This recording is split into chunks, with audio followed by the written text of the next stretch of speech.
Hey, my correct people, the worst has finally happened. Then they use how they make parable for my darling say Stamara go fit deliver the message where they send them, but na time e go take.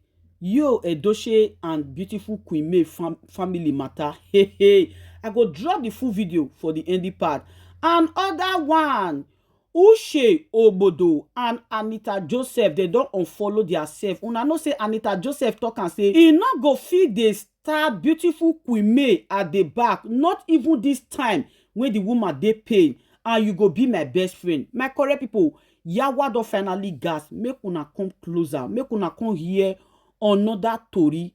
Try watch this video to the end. Make una hear wetin this lawyer talk, wetin make Yul Edochie and beautiful Queen May never fit separate. Credit to Nze, whether not Dr. Barrister Nze. Anyway, before I go drop the full video for the ending part, welcome to my channel. For this corner, my correct people, now matter we say the trend for inside social media, now we carry they come here. We know they go to their house, no their parlor to go they carry them. There we they always they talk am as e be, and we they also they react to any other video we say they come our way. I beg, if you never like and follow us for all our social media and those, I beg, follow us for all our social media and those. Feel free to drop your opinion constructively for the comment section. My people, wahala don't finally burst to as e dey hot. Now I say make I can't drop this matter for una for here. Some days ago, Uche Ogbodo can post something for inside social media where Anita Joseph can go reply. It can cause katakata. Aside that, Anita Joseph don't fair the verse for Uche Ogbodo. The way Uche Ogbodo take bring beautiful Queen May down, come begin carry Judy Austin they put for Ogologo, they carry and they put for up. The way they always they praise Judy Austin, come they call beautiful Queen May wicked person. She they go back to go they stab beautiful Queen May, even when beautiful Queen May they for grief, when this woman they for pain. Uche Ogbodo still go ahead, still they as they drag this beautiful Queen May, evil woman. Neither Uche Ogbodo be. Now Anita Joseph don't finally put her for where she belong. Anita Joseph let her know say come, beautiful Queen May is like a blood sister to me. Aside that, hey, I love her with passion. I not support wetin her husband do lie. But that one not be say I go join her create enmity. And that one not see me say I go join her enemy, they fight her. No. Now so Anita Joseph finally unfollow Uche Ogbodo. Shame come catch Uche Ogbodo, come still go unfollow Anita Joseph. Let me tell you one thing. I make I first make that parable say Stamara go say he go deliver the message where they say now. Anita Joseph one day he know say this Uche Ogbodo say na evil woman, and he know the kind of life where be say they play everything secretly evil way talk about beautiful Queen May to Anita Joseph. Anita Joseph is ready to expose her. Anita Joseph is one of that make no wonder that they call this woman mother end, because she know exactly what she they do. Aside that, my correct people, beautiful Queen May, this woman, oh, may God protect her. Anyway, my correct people, make una watch this video. May not be saying that my mouth una for hear everything. I just happy the way Anita Joseph I take open way quickly take unfollow this evil woman will be Uche Ogbodo before he go come see scatter in your marriage for her. Before he go still carry another woman, can they give his husband the way he pamper Judy Austin give Yul Edochie. He can still they praise beautiful Queen May. Not know he say they are into this together. Their secret don't finally open. Their nyash don't open.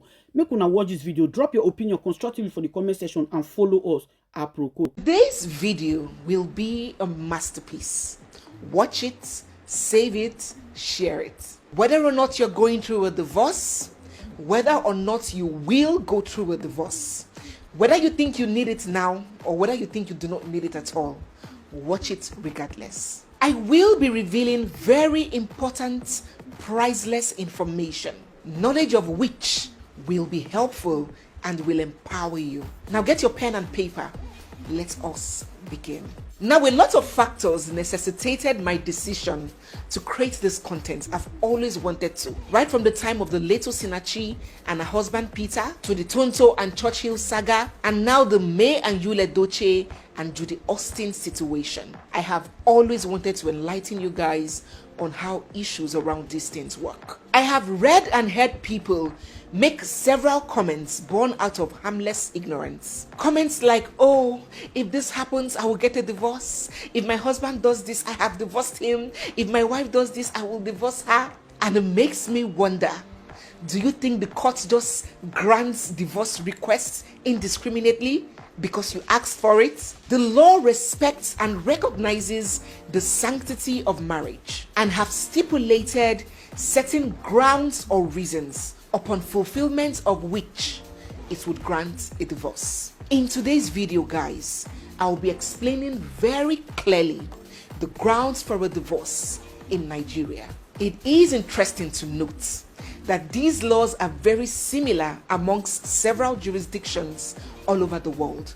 So listen very keenly, watch till the end, and do not skip any parts. You'll thank me later. The law would only grant a divorce if it is proven that that marriage has broken down irretrievably. And there are 8 factors that would allow the court to come to the conclusion that a marriage has indeed broken down irretrievably.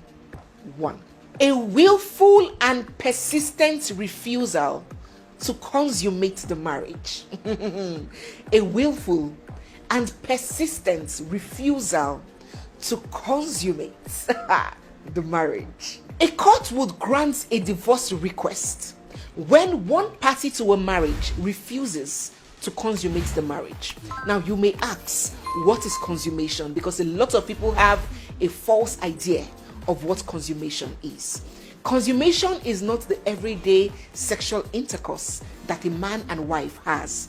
That is not consummation. Consummation is the first act of sexual intercourse after the marriage. I often hear people say, oh, the woman refused to go to bed with her husband. The man can sue. She refused to consummate the marriage, but they have 4 kids. No, that marriage has very well been consummated. He can't come under this ground. Once a man and a woman has had sex after marriage, that marriage has been consummated. What this ground for divorce means is that since the marriage began, the couple has never had sex because one party is making sure that it doesn't happen. And trust me, these things happen a lot in the society. Maybe due to diabolism, ritualism, due to sexual preferences. Yes, you see many gay guys, they know their sexual preferences, but they would marry. And when they get into the marriage, they'll refuse to touch their wives. That is an example where this ground can come to play. And note that there are 2 conditions for this refusal. One is that it must be willful. It must be deliberate. It must not be due to circumstances above that person's control. Like maybe weak erection. A man might be wanting to have sex with his wife, but the machine gun is not cooperating.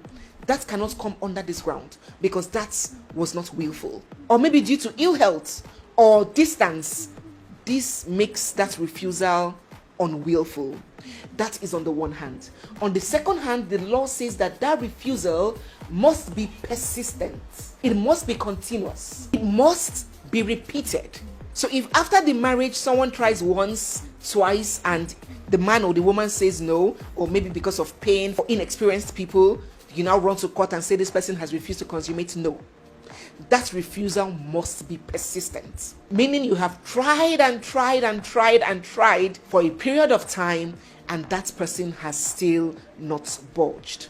So before we go to the next point, I'm going to be highlighting the interesting facts about every point that we discuss. And the interesting part about this ground is that regardless of how many times you both have had sex, even if you guys have been living together and having marathon sex every day, what counts is the first sex after that union becomes official, after marriage. So it's inconsequential how many times you have had sex before the marriage. If the first sex is not had, that marriage has not been consummated. Let's go to the second ground. The second ground for a divorce under the law is adultery, and the other person finds it intolerable to live with that adulterer or adulteress. Please note, before I go on, you know that Nigeria is a very diverse and funny nation. It is important that I note that this is different from situations under customary law.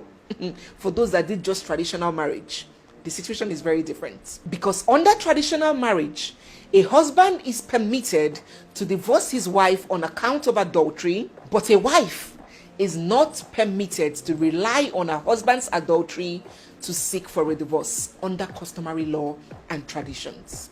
So let us go on. So adultery is recognized by law as a ground for divorce.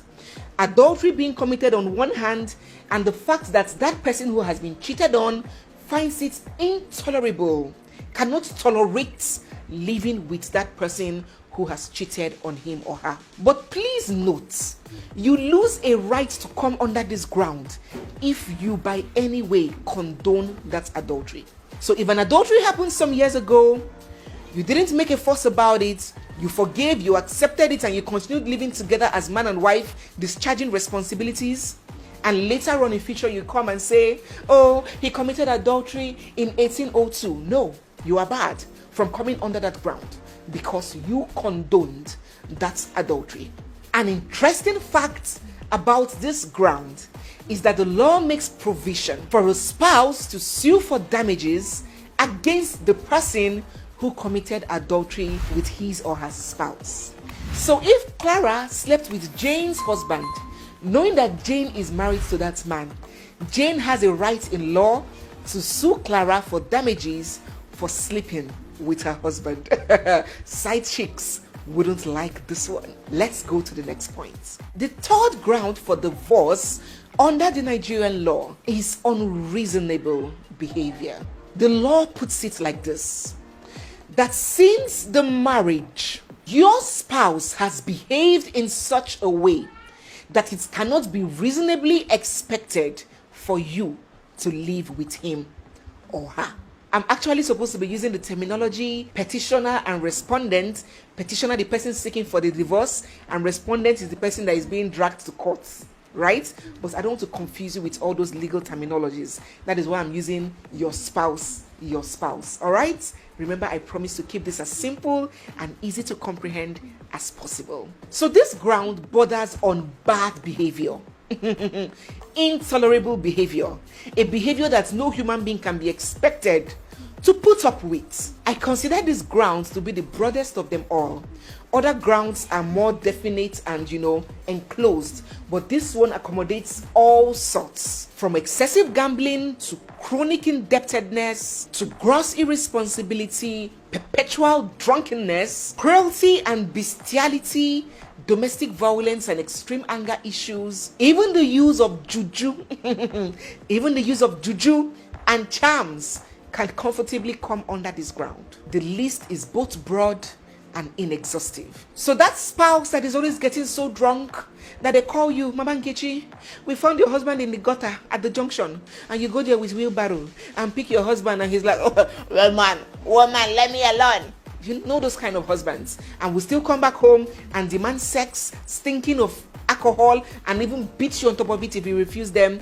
Those kinds of behavior. That man that is such a chronic debtor that every day you're coming to get harassed at home, your properties are coming to get carted away because your husband is on all the loan apps and all the Baba Ijebu and Baba Ijesha, borrowing up and down and driving the family to the brink of poverty. That is an irresponsible behavior, and it can fall under this ground. So it's broad. A behavior that you cannot be reasonably expected to live with. Before we move to the next points, are interesting facts about this ground. Now, this ground is benchmarked on the concept of reasonability. It has to be reasonable and fair to every right-thinking person, not just your personal preferences. So a woman can have a man who snores so loudly, and despite it causes her so much distress, she cannot come under this ground because the court will consider that behavior as one that can be lived with. Despite to her in person, individually, she cannot deal with it. But to the court might see that behavior as one that any reasonable person should be able to cope with. Number 4, the fourth ground for divorce in Nigeria is desertion. Desertion. What is desertion? abandonment, ghosting, leaving your spouse. According to the law, desertion is when one person withdraws cohabitation. Cohabitation is when couple, husband and wife live together, right? When one person withdraws cohabitation in a marriage without just cause and without the consent of the other party, that party can be deemed to have been deserted. This desertion must have existed up to 1 year preceding that request for divorce. Let me break it down. So the desertion must follow a 1 year straight period. You cannot come and say, he deserted me 3 months ago and came back, I accepted him, he left again, deserted me for 5 months and came back, I accepted him, he left again, deserted me for 10 months. No, it must be for a 1 year straight period or above, minimum of 1 year. And it must be the 1 year preceding the request for that divorce. Are you following me? Say yes, Barrister Neze, in the comment section if you're following me. So if your spouse deserted you in 1999 and he came back and you guys fought, kissed and had makeup sex and 10 years later or 5 years later or 2 years later you come back on the ground of desertion and say he deserted me last year, no, that cannot come under this ground, because that is not the 1 year preceding that request. So if you want to ask for the court for a divorce today under this ground of desertion, it means that within the last 12 months to 2022, that is when your spouse deserted you, not long ago, not 2 years ago. Also, consent nullifies your rights on this ground. So if you and your spouse consent to living apart, Emeka Male, Nedu Brazil, Ikenna Japan, you know them. For example, you and your husband agrees that your husband should go abroad to go and hustle while you stay back here to wait for him, and he's been away for years. You cannot claim desertion because that separation was consensual. A very important and indeed funny fact about this ground is that you can be in the same house with somebody, living together, and on the face cohabitation is happening, and still be held to have deserted your spouse. How possible? I would explain. Desertion are in two types: desertion de jure and desertion de facto. The jure desertion is desertion according to law. That is the actual desertion where somebody packs his or her load and commutes for house. My wife pack commutes, or my husband pack commutes. That is desertion de jure. According to law, it is sin that that person has deserted you. But desertion de facto means that even though this person has not deserted you, even if that person still resides in the same house with you, by their actions, you feel deserted and alone. It is desertion in practicable terms. So when you're living in the same house with your wife and she's giving you the silent treatment, she wouldn't talk to you, she wouldn't cook for you,